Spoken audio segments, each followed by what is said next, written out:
Hi, I'm Susan Keefe from Rhubarb Cod, and today I'm making braised turkey with chorizo.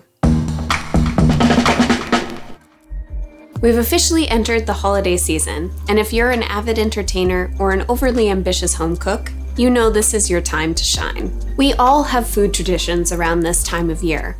Turkey, stuffing, the works. But let's say you're entertaining a smaller crowd this holiday season, or perhaps hosting a dinner in the lead up to the big day. There are only so many rounds of mashed potatoes a person can take in a single month. So every year, I like to put together a not-so-traditional holiday meal designed to feed a family of 4. Now, usually these dinners can be scaled up or down as your guest list demands.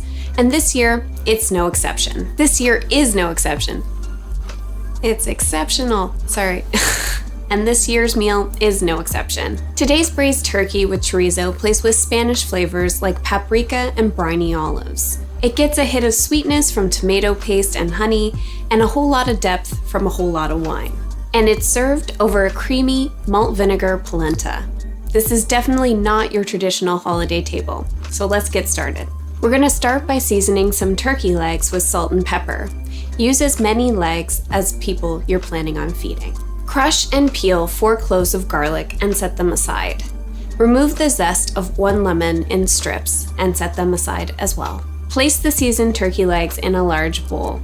Add the crushed garlic, the lemon zest, 2 bay leaves, 2 sprigs of fresh rosemary, and 12 to 14 black peppercorns. Cover the turkey with a bottle of red wine and leave to marinate for a minimum of 8 hours. It's best to leave your turkey to marinate overnight in the fridge. The next day, preheat your oven to 375 degrees Fahrenheit.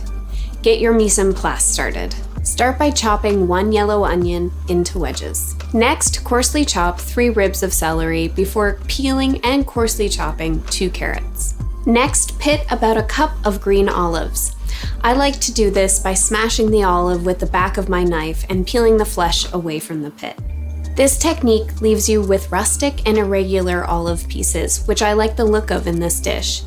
If you want something a little more uniform, try to buy your olives already pitted and simply slice them in half. Finally, we have 250 grams of cured chorizo. We're going to peel away the outer layer and slice them into medallions. Set them aside and try not to eat them. Retrieve your marinated turkey legs from the fridge and pat them dry with a couple of paper towels. Reserve the marinade. Pour a 1/4 cup of flour into a shallow, wide vessel. I like to use a pie plate for this. Toss the turkey legs in the flour until evenly coated. Set them aside. Place a large Dutch oven or braiser over medium heat. Add the chorizo and sauté until the slices begin to curl and there's a good amount of fat in the bottom of the pot. We're going to use that fat to brown our turkey. Remove the chorizo from the pan using a slotted spoon. Add the turkey legs and brown them on all sides. There's no need to be super thorough here. We're not trying to cook the turkey, we're just trying to get some color on it and add some turkey fat to our collection. We're also adding a little bit of flour to the pan, which will thicken the braising liquid slightly. Once the turkey legs are browned on all sides, transfer them to a plate and set them aside. Next, add the onions to the pot, followed by the celery and carrots. Add a generous sprinkling of salt and sauté until slightly softened. Add a heaping tablespoon of tomato paste and sauté for 30 seconds more. Stir in 1½ teaspoons of smoked paprika and a teaspoon of ground cumin. Deglaze the pot with 1/2 cup of the reserve marinade.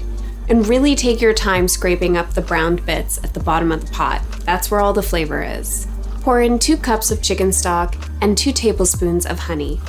Bring the mixture up to a simmer and add the chorizo back in, followed by the green olives. Nestle the turkey legs into the braising liquid and turn off the heat. Add 2 sprigs of fresh rosemary and cover. Transfer the pot to the oven and let cook for 40 minutes, turning the turkey legs once halfway through. While the turkey is braising, let's make the malt vinegar polenta. We're going to start by bringing 8 cups of water up to a rolling boil. Sorry. Struggle. We're going to start by bringing 8 cups of water up to a rolling boil. Liberally salt the water and add a tablespoon of butter.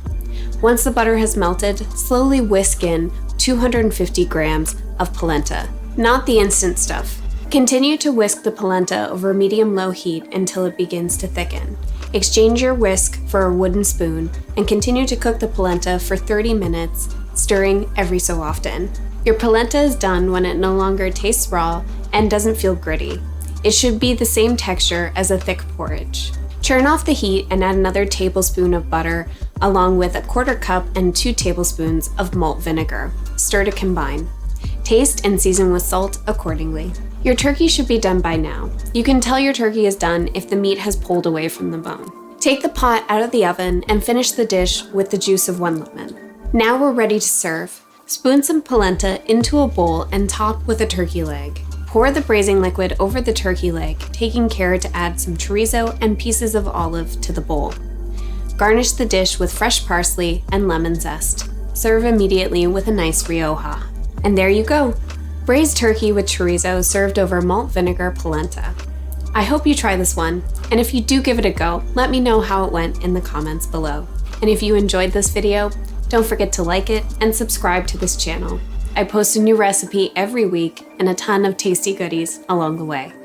Thank you for cooking with me. I'll see you all next time.